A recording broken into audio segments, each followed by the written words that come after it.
സത്യം പറഞ്ഞു.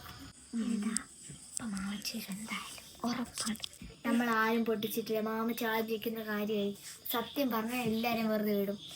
അത് കേട്ടോ, ആരും സത്യം പറയല്ലേ കേട്ടോ. ഇതിന്റെ ചൂട് അറിയണ്ടെന്നുണ്ടെങ്കിൽ സത്യം പറഞ്ഞു. ആരാ പൊട്ടിച്ചത്? സത്യം പറഞ്ഞാൽ എല്ലാരും രക്ഷപ്പെടും. അതിലെ നിന്നെയായിരിക്കും ആദ്യം മാമച്ചി ടാർഗറ്റ് ചെയ്യുന്നത്. നിന്നെ ഒന്ന് സോപ്പിട്ടൊന്ന് എടുക്കും കേട്ടോ. ഐസ്ക്രീം മേടിച്ചരാ, ബിസ്ക്കറ്റ് മേടിച്ചരാ, അത് മേടിച്ചരാ, ഇത് മേടിച്ചരാന്നൊക്കെ പറയും. നീ പറഞ്ഞ എന്ത് പറഞ്ഞാലും ഞാൻ പറയത്തില്ല. മോനെ ആദിലെ, നീ സത്യം പറ.